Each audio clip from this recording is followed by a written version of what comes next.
ಇದೀಗ ರೇಣುಕಸ್ವಾಮಿ ಹತ್ಯೆ ಕೇಸ್ನ ಆರೋಪಿಗಳಿಗೆ ಟೆನ್ಷನ್ ಮೇಲೆ ಟೆನ್ಷನ್ ಶುರುವಾಗಿದೆ ಎಂದು 4 ಆರೋಪಿಗಳ ಜಾಮೀನು ಅರ್ಜಿ ವಿಚಾರಣೆ ನಡೆಸಲಾಗುತ್ತೆ. 57ನೇ ಸಿಸಿಎಚ್ ಕೋರ್ಟ್ನಲ್ಲಿ ನಡೆಯಲಿರುವಂತಹ ವಿಚಾರಣೆ ಇದು.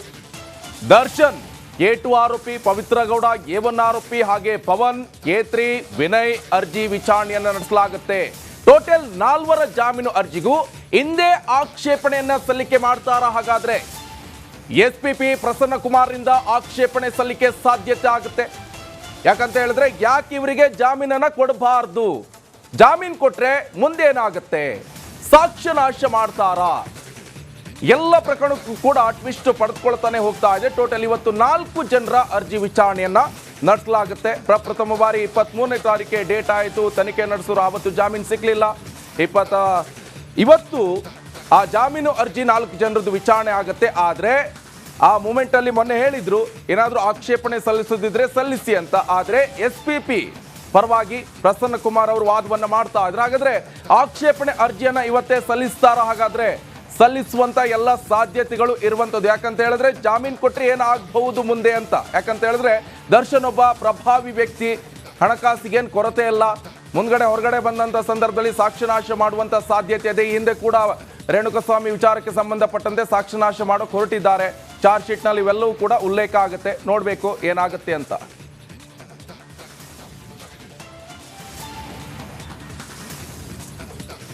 ಇನ್ನು ಬಳ್ಳಾರಿ ಜೈಲಿನಲ್ಲಿ IT ಅಧಿಕಾರಿಗಳ ದರ್ಶನವಾಗಿದೆ. ಇಷ್ಟು ದಿನ ಕೊಲೆ ಕೇಸ್ನಲ್ಲಿ ವಿಲವಿಲ ಅಂತ ಒದ್ದಾಡ್ತಿರುವಂತಹ ಕಾಟೇರ್ನಿಗೆ ಇದೀಗ IT ಡ್ರಿಲ್ ನಡೆಸಿದೆ.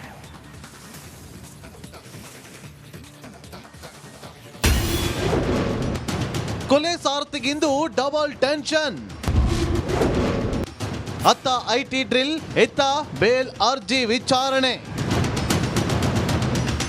ದರ್ಶನ್ ಮಾಡಬಾರ್ದ ಕೆಲಸ ಮಾಡಿ ಜೈಲು ಕಂಬಿ ಎಣಿಸುತ್ತಿರುವ ಕಾಟೇರನಿಗೆ IT ಡ್ರಿಲ್ ನಡೆಸಿದೆ.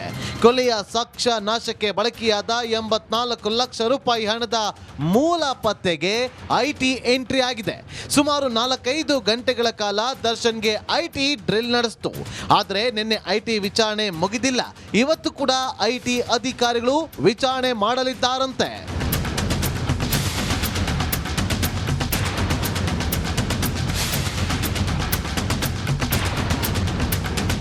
ಆರೋಪಿ ಪ್ರದೋಷ್ ಮೂಲಕ 30 ಲಕ್ಷ ರೂಪಾಯಿ ಹಣದ ಡೀಲ್ ನಡೆದಿತ್ತು ಎನ್ನಲಾಗಿದೆ. ಇನ್ನು ದರ್ಶನ್ ಮನೆಯಲ್ಲಿ ಕೆಲ ನಿರ್ಮಾಪಕರು ನೀಡಿದ್ದ 40 ಲಕ್ಷ ರೂಪಾಯಿ ಹಣ ಪತ್ತೆಯಾಗಿತ್ತು.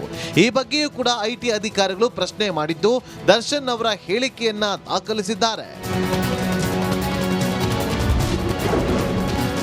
ದರ್ಶನ್ಗಿಂದು ಜೈಲ ಬೇಲ. ಬಳ್ಳಾರಿ ಜೈಲಿನ ಕಾರದೂಟಕ್ಕೆ ಸೊರಗಿರುವ ದರ್ಶನ್ ಜಾಮೀನಿಗಾಗಿ ಪರದಾಟ ನಡೆಸ್ತಾ ಇದ್ದಾರೆ. ಈತ ಕಾಟೇರನ್ನ ಹೊರತರಲು ವಕೀಲರು ಹಾಗೂ ಪತ್ನಿ ವಿಜಯಲಕ್ಷ್ಮಿ ಟ್ರೈ ಮಾಡ್ತಾನೆ ಇದ್ದಾರೆ. ಶನಿವಾರ ಜಾಮೀನಿಗಾಗಿ ದಾಸ ಅರ್ಜಿ ಸಲ್ಲಿಸಿದ್ದ. ಹೀಗಾಗಿ ಇಂದು 57ನೇ ಸೆಷನ್ಸ್ ಕೋರ್ಟ್ನಲ್ಲಿ ದರ್ಶನ್ ಬೇಲ್ ಅರ್ಜಿ ವಿಚಾರಣೆ ನಡೆಯಲಿದೆ. ಒಟ್ಟಾರೆ ಡೆವಿಲ್ಗೆ ಒಂದೆಡೆ IT ಅಧಿಕಾರಿಗಳ ಡ್ರಿಲ್ ಆದ್ರೆ ಇನ್ನೊಂದೆಡೆ ಬೇಲ್ ಅರ್ಜಿ ಟೆನ್ಷನ್ ಆಗಿದೆ. ಹೀಗಾಗಿ ಒಂದಲ್ಲಾದ್ರೂ ಕಾಟೇರನಿಗೆ ರಿಲೀಫ್ ಸಿಗುತ್ತಾ ಕಾದ್ ನೋಡಬೇಕಾಗಿದೆ. News bureau, republic Kannada.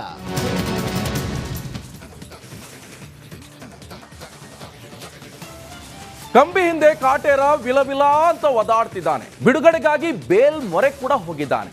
IT ಕೂಡ ಅಧಿಕಾರಿಗಳು ಅಯ್ಯನಿಗೆ ಡ್ರಿಲ್ ಮಾಡಿದ್ದಾರೆ. ಇದೇ ಟೆನ್ಷನ್ ನಲ್ಲಿ ದಾಸ ಊಟ ಬಿಟ್ಟು ಚಿಂತೆಯಲ್ಲಿ ಮುಳುಗಿದ್ದಾನಂತೆ.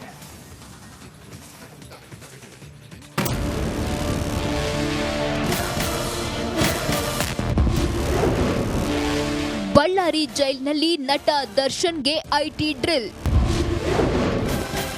ಊಟ ಬಿಟ್ಟು ಚಿಂತೆಯಲ್ಲಿ ಮುಳುಗಿದ ದಾಸ. ಕಾಟೇರ ರೇಣುಕಸ್ವಾಮಿ ಕೊಲೆ ಕೇಸ್ನಲ್ಲಿ ಬಡವರ ಮಕ್ಕಳನ್ನ ಫಿಟ್ ಮಾಡಲು ಹೋದ ಕ್ರೌರ್ಯದ ಚಕ್ರವರ್ತಿ ಇದೀಗ IT ವ್ಯೂಹದಲ್ಲಿ ವಿಲವಿಲ ಎಂದು ಒದ್ದಾಡ್ತಿದ್ದಾನೆ. ನಿನ್ನೆ ಬಳ್ಳಾರಿ ಜೈಲಿಗೆ ಎಂಟ್ರಿ ಕೊಟ್ಟಿದ್ದ IT ಪ್ರಶ್ನೆ ಮೇಲೆ ಪ್ರಶ್ನೆ ಮಾಡಿದೆ. ಹೀಗಾಗಿ ಟೆನ್ಷನ್ನಲ್ಲಿದ್ದ ದರ್ಶನ್ ಊಟ ಕೂಡ ಮಾಡದೆ ಜೈಲಿನಲ್ಲಿ ಒದ್ದಾಡಿದ್ದಾನೆ. ಒಂದು ಸುತ್ತಿನ ವಿಚಾರಣೆ ನಡೆಸಿದ ಅಧಿಕಾರಿಗಳು ಪ್ರಶ್ನೆಗಳ ಸುರಿಮಳೆಗೈದಿದ್ದಾರೆ.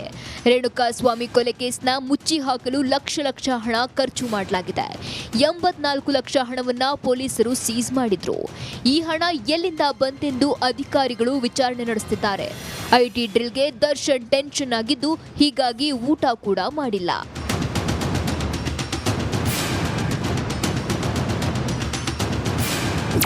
ಒಟ್ಟಾರೆ ಇಷ್ಟು ದಿನ ಬೇಲ್ ಚಿಂತೆಯಲ್ಲಿದ್ದ ಜಗ್ಗುದಾದ ಈಗ ಐಟಿಟಿ ಮುಂದೆ ತಂಡ ಹೊಡೆದಿದ್ದ. ಅಧಿಕಾರಿಗಳ ಪ್ರಶ್ನೆಗೆ ಊಟ ತಿಂಡಿ ಬಿಟ್ಟು ಪರದಾಟ ನಡೆಸುತ್ತಿದ್ದಾನೆ. Crime bureau, republic Kannada. ಇನ್ನು ದಸರಾ ಹಬ್ಬಕ್ಕೆ ಕೆಲವೇ ದಿನಗಳು ಬಾಕಿ ಉಳಿದಿದೆ. ಇಡೀ ರಾಜ್ಯವೇ ದಸರಾ ಸಿದ್ಧತೆಯಲ್ಲಿದೆ. ಈ ಖುಷಿ ಹೆಚ್ಚಿಸಲು ಕೆಎಸ್ಆರ್ಟಿಸಿ ವಿಶೇಷ ಪ್ಯಾಕೇಜ್ ಅನ್ನು ಘೋಷಣೆ ಮಾಡಿದೆ.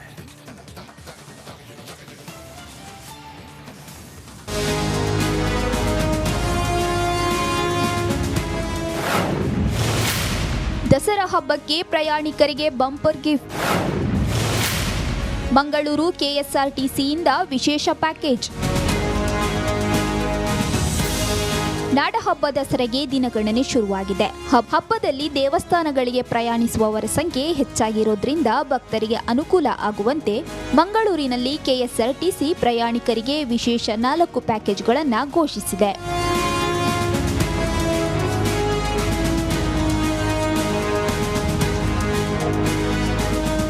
ಮೊದಲ ಪ್ಯಾಕೇಜ್ನಲ್ಲಿ ಮಂಗಳೂರು ಸುತ್ತಮುತ್ತಲಿನ 8 ದೇಗುಲಗಳ ದರ್ಶನ ಮಾಡಿಸಲಾಗುತ್ತದೆ.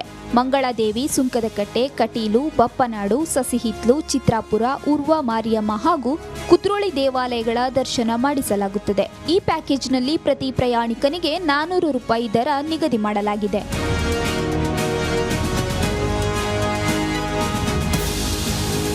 ಎರಡನೇ ಪ್ಯಾಕೇಜ್ನಲ್ಲಿ ಉಚ್ಚಿಲ ಶ್ರೀ ಮಹಾಲಕ್ಷ್ಮಿ, ಕಮಲಶಿಲೆ ಬ್ರಾಹ್ಮಿ ದುರ್ಗಾ ಪರಮೇಶ್ವರಿ, ಕೊಲ್ಲೂರು ಮೂಕಾಂಬಿಕಾ, ಮಾರಣಕಟ್ಟೆ ಬ್ರಹ್ಮಲಿಂಗೇಶ್ವರ ದೇವಸ್ಥಾನಗಳ ದರ್ಶನ ಮಾಡಿಸಲಾಗುತ್ತದೆ.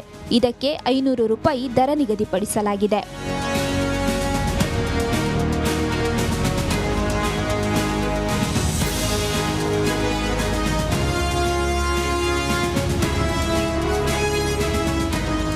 ಮೂರನೆಯದಾಗಿ ಮಡಿಕೇರಿ ಪ್ಯಾಕೇಜ್ನಲ್ಲಿ ರಾಜ ಸೀಟ್, ಅಬಿ ಫಾಲ್ಸ್, ಗೋಲ್ಡನ್ ಟೆಂಪಲ್ಗಳ ವೀಕ್ಷಣೆಗೆ ಅವಕಾಶವಿದೆ.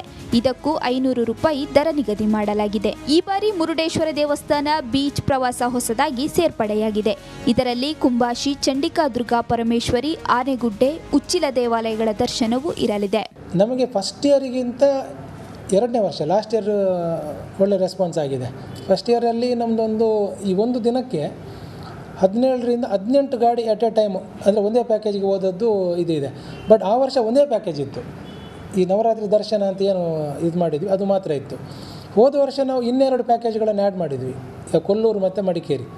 ಈ ಸಲ ಮುರುಡೇಶ್ವರ ಆ್ಯಡ್ ಆಗಿದೆ. ಅಕ್ಟೋಬರ್ 3ರಿಂದ 12ರವರೆಗೆ 4 ಪ್ಯಾಕೇಜ್ ಇರಲಿದೆ. ಎಲ್ಲ ದಿನ ಬಸ್ಗಳು ಲಾಲ್ಬಾಗ್ನಲ್ಲಿರುವ ಕೆಎಸ್ಆರ್ಟಿಸಿ ಬಸ್ ನಿಲ್ದಾಣದಿಂದ ಹೊರಡಲಿದೆ. ಆದರೆ ಶಕ್ತಿ ಯೋಜನೆ ಇದಕ್ಕೆ ಅನ್ವಯವಾಗುವುದಿಲ್ಲ. ಮಹಿಳೆಯರು ಪೂರ್ಣ ದರ ವಿಧಿಸಿಯೇ ಪ್ರಯಾಣಿಸಬೇಕಾಗುತ್ತದೆ. ಕ್ಯಾಮರಾ ಪರ್ಸನ್ ದಿವಾಕರ್ ಪದ್ಮುಂಜ ಜೊತೆ ದಿನೇಶ್ ಕಾಶಿಪಟ್ನ, ರಿಪಬ್ಲಿಕ್ ಕನ್ನಡ, ಮಂಗಳೂರು.